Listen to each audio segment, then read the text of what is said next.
Okay Vijay, அடுத்து நம்ம எல்லாருமே வந்து அவ்வளோ ஆர்வமா வெயிட் பண்ணிட்டு இருக்கிற ஒருத்தர் தான் வரப்போறாரு. Yes, can we please invite the man, the leader.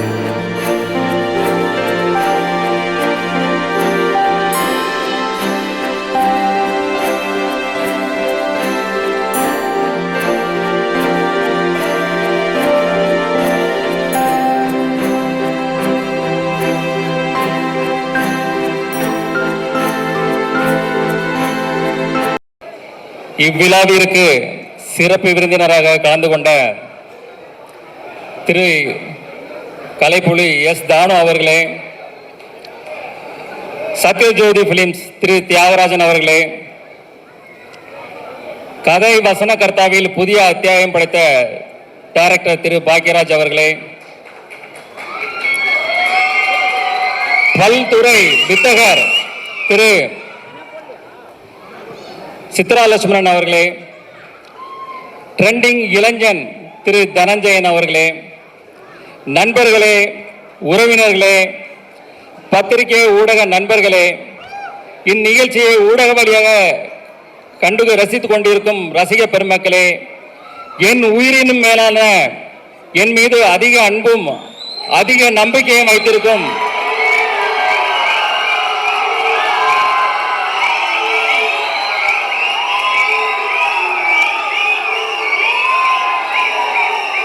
என் ரசிக பெருமக்களே, உங்கள் அனைவருக்கும் எனது அன்பான பணிவான வணக்கத்தை தெரிவித்துக் கொள்கிறேன். இன்றைய சூழலில் உலகில் போர் மேகங்கள் சூழ்ந்து மக்களுக்கு துயரத்தையும் ஒரு பாதுகாப்பு அற்ற தன்மையும் நிலவி கொண்டிருக்கிறது.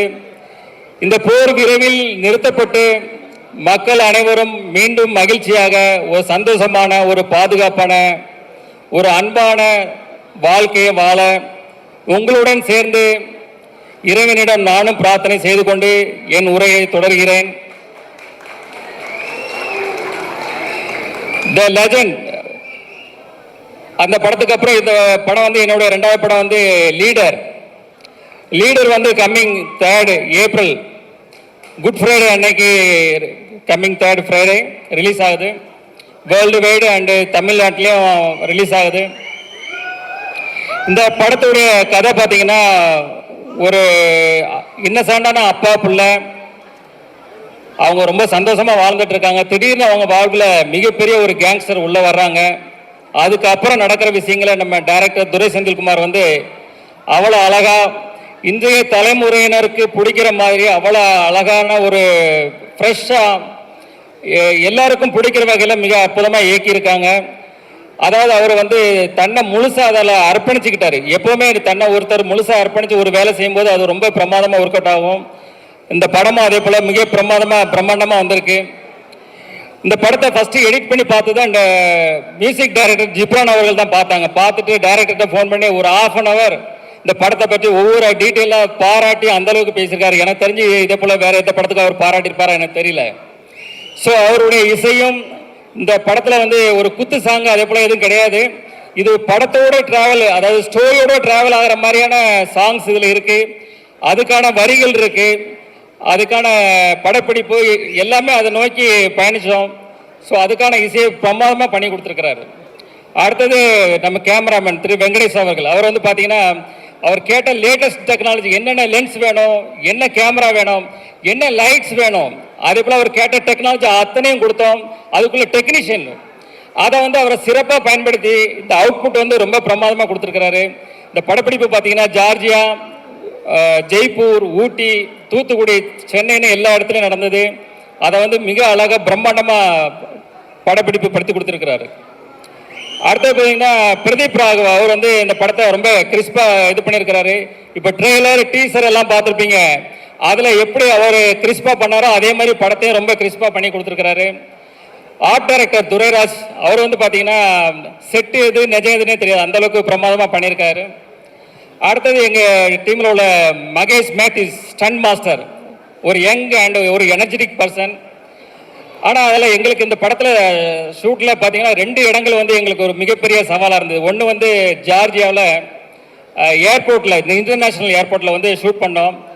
அங்கே வந்து பார்த்தீங்கன்னா -14 டிகிரி செல்சியல் டே டைமில். அந்த ஹில்ஸ்லலாம் பார்த்தீங்கன்னா சுற்றி ஐஸ் கொட்டி கிடக்கும், அந்தளவுக்கு குளிர் அதிகமாக இருக்கும். சன்லைட் இருந்தால் நாங்கள் தப்பிச்சோம். கொஞ்சம் ஷேடாக வந்ததுன்னா அடுத்த நிமிஷமே உடம்பெல்லாம் 1000 ஊசி குத்துற மாதிரி இருக்கும், கை காலெலாம் மரத்து போயிடும். ஸோ அதில் கிட்டத்தட்ட 14 டேஸ் ஒர்க் பண்ணோம். நான் மட்டும் இல்லை, எங்கள் டீமில் உள்ள எல்லாருமே அதில் வந்து ரொம்ப அழகாக சிரமப்பட்டு ஒர்க் பண்ணாங்க. அது வந்து ஃபுல்ஃபில்லாக அது வந்து ரொம்ப அழகாக வந்திருக்கு அந்த போர்ஷன் எல்லாமே. அதே போல் பார்த்தீங்கன்னா லாஸ்ட்டு கிளைமேக்ஸ் ஃபைட் இருக்கும்போது அது வந்து ஒரு குறுகலான இடம், ஒரு ட்ரெயினில் வந்து ஃபைட் வச்சுருந்தோம். கிட்டத்தட்ட ஃபாரின் ஸ்டண்ட் மாஸ்டர்ஸ் கிட்டத்தட்ட ஒரு 100 பேர் இருந்தாங்க. அது போக கிட்டத்தட்ட ஆயிரக்கணக்கான ஜூனியர் ஆர்டிஸ்ட், டெக்னீஷியன், ஒரு பெரிய பட்டாளமே இருந்தது. இந்த இடத்துல ஃபர்ஸ்ட் டே ஃபர்ஸ்ட் ஷாட் முடிஞ்சதுமே நான் என்னுடைய ப்ரொடக்ஷன் மேனேஜர் அம்பியாபதியை கூப்பிட்டேன். அம்பியாபதி, எத்தனை ஆம்புலன்ஸ் இருக்கு அப்படின்னு. அவர் சொன்னார், 1 இருக்கு சார். 1 பத்தாது, 2-3 வைங்க, யாருக்கு வேணா எப்போ வேணா என்ன வேணா ஆகும், எனக்கே கூட சில நேரங்கள்ல இன்ஜூர் ஆகும், நம்ம ரெடியா இருக்கணும் அப்படின்னு சொன்னேன். ஆனா காட் கிரேஸ், ஒரு 10 டேஸ்ல வந்து பெருசா யாருக்கும் இன்ஜூர் ஆகல, சின்ன சின்ன இன்ஜூர் ஆச்சு. 10th டே எனக்கு காலில் ஒரு மிகப்பெரிய இன்ஜூர் ஆச்சு. அடுத்த நாள் ஷூட் பண்ண முடியுமா பண்ண முடியாதுன்ற அளவுக்கு ஒரு பெரிய ஒரு சூழ்நிலை இருந்தது. அப்போ இத்தனை டெக்னீஷியன், இத்தனை 1000 பேர் இருக்கிறாங்க, அவங்களுக்கு வந்து வெயிட் பண்ண வைக்கூடாது சொல்லிட்டு இன்ஜெக்ஷன் டேப்லெட்ஸ் எல்லாம் போட்டுட்டு அது அடுத்த நாள் ஷூட் வரும்போது தாங்கி தான் நடந்து வந்தேன். இன்னைக்கு என்ன நம்மளால பண்ண முடியுமா அப்படின்ற ஒரு டவுட்ல தான் இருந்தேன். பட் கேமரா ரோல் ஆக்ஷன் சொன்ன உடனே அடுத்த நிமிஷமே ஃபயர் தான்.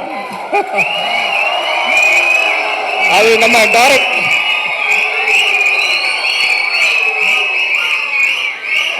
நம்ம டைரக்டர் சார் சொன்ன மாதிரி அந்த எனர்ஜி எங்கேருந்து வருது தெரியாது, அது காட் பிளஸிங், கடவுளுக்கு தான் நன்றி சொல்லலாம். அதே போல் இந்த படத்தில் ஒர்க் பண்ண அத்தனை டெக்னீஷியன்ஸும் அவங்கள வந்து முழுசாக அர்ப்பணித்து இதில் ஒர்க் பண்ணாங்க. எப்படி இப்போ நம்ம தலை எப்படி அப்படிதான் வாழு.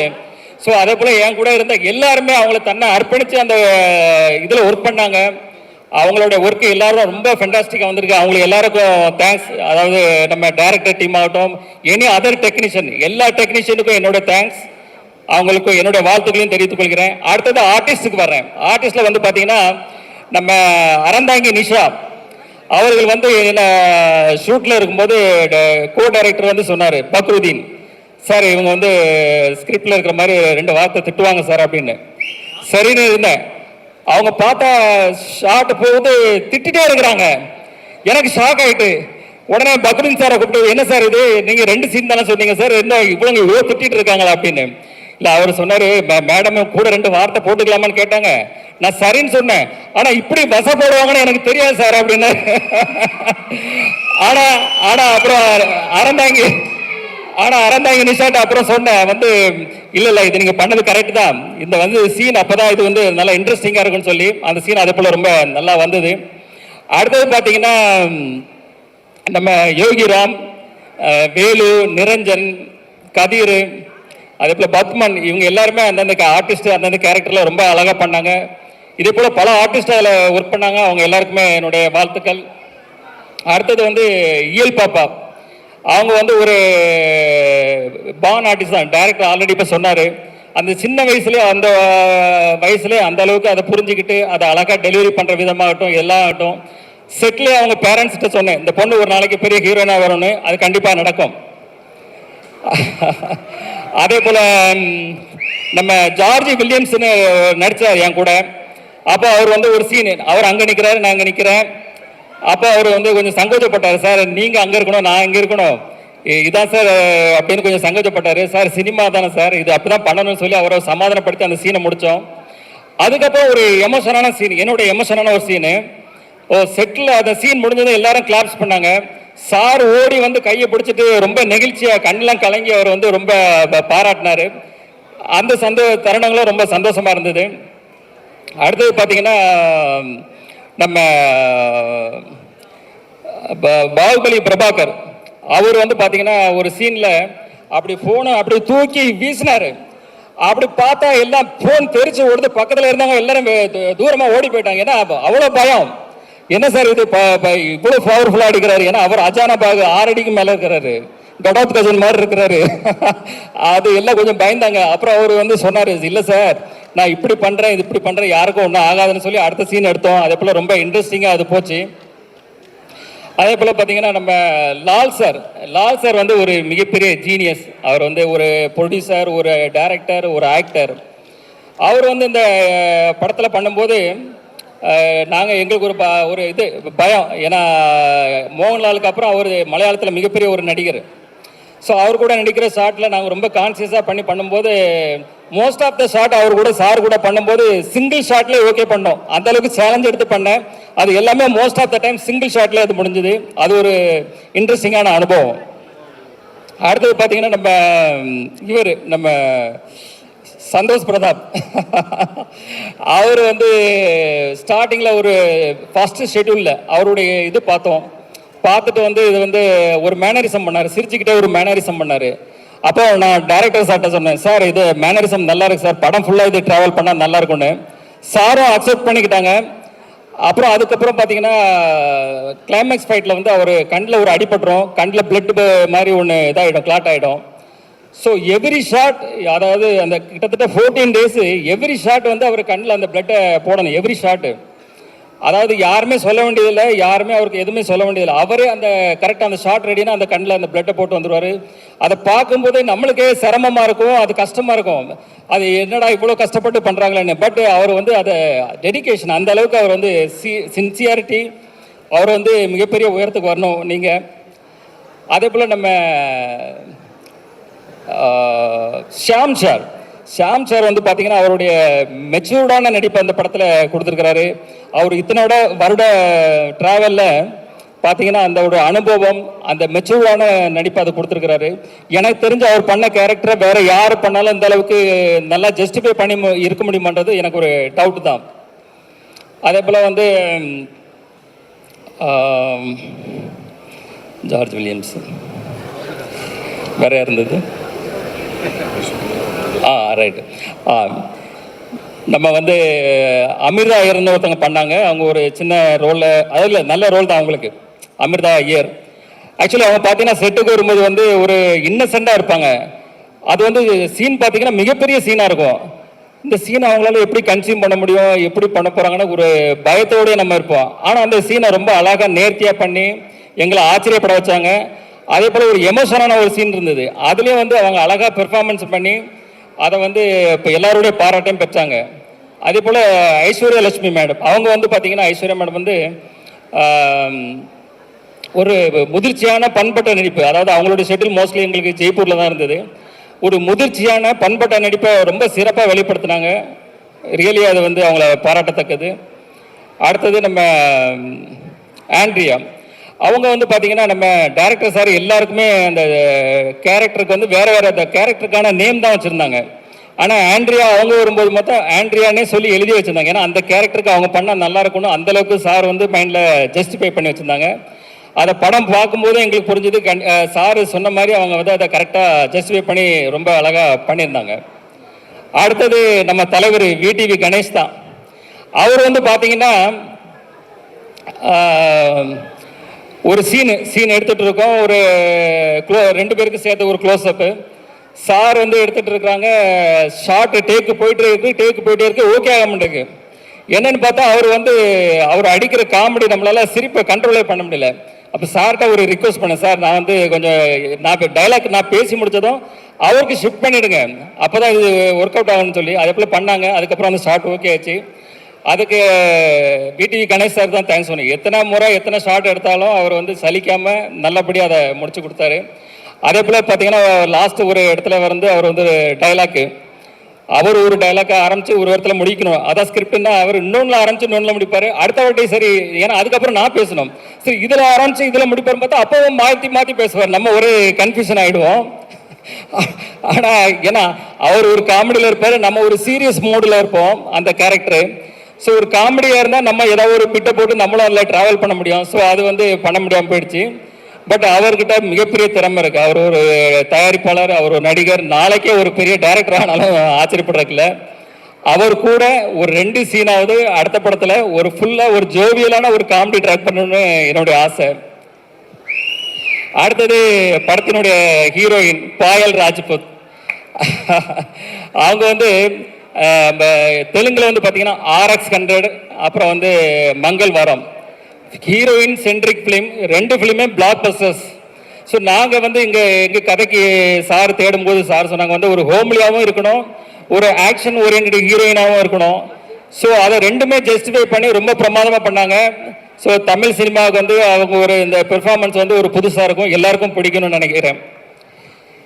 ஃபைனலாக இந்த படத்தை வந்து வெற்றிமாறன் சார் அப்புறம் தனுஷ் சார்லாம் இப்போ ரீசெண்டாக பார்த்துட்டு இந்த படம் பிரம்மாண்டமாக இருக்கு, பிரமாதமாக இருக்குன்னு பாராட்டியிருக்காங்க.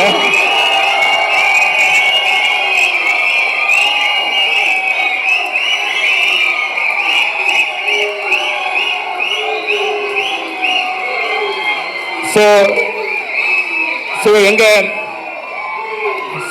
படக்குழுக்கும் சரி, எனக்கும் சரி இந்த படத்து மேல மிகப்பெரிய நம்பிக்கை. இந்த படம் வந்து ஒரு ஜெயிலர் அளவுக்கோ, ஒரு விக்ரம் அளவுக்கோ, ஒரு லியோ அளவுக்கோ வெற்றி படமா அமையும். அதுக்கு எந்த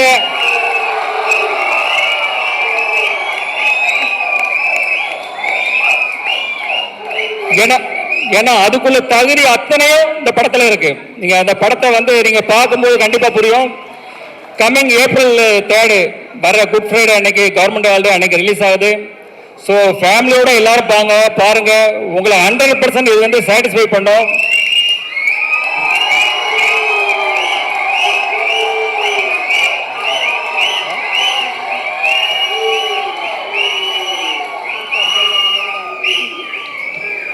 இந்த படத்து மேல நாங்க வச்சிருக்க நம்பிக்கை, உங்க மேல நாங்க வச்சிருக்க நம்பிக்கை, இந்த படம் வந்து மிகப்பெரிய பிளாக் பஸ்டர் படம் அந்த ஆண்டலோட இருக்குன்றத விட எங்களோட நம்பிக்கை.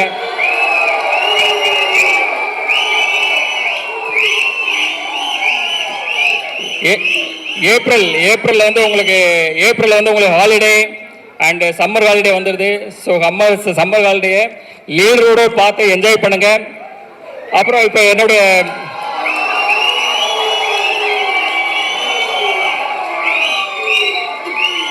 இப்போ ஃபங்க்ஷன் நிறைவேற இருக்கிறது. எல்லாரும் சாப்பிட்டுட்டு, எல்லாருக்கும் டின்னர் இருக்கு, சாப்பிட்டுட்டு நிதானமா ரிலாக்ஸா ஹாப்பியா போங்க. இந்த நிகழ்ச்சியை தொகுத்து வழங்கிய ஆஞ்சலினா விஜய் அவர்களுக்கு மற்றும் நம்ம நிகில் முருகன் அவர்களுக்கும் தேங்க்ஸ். கடைசியாக இந்த படத்துல வந்த ஒரு முக்கியமான எனக்கு ரொம்ப பிடித்த டைலாக், அந்த டைலாக்கோட இந்த சொல்லி இந்த படத்தை இது நிறைவுபடுத்துறேன்.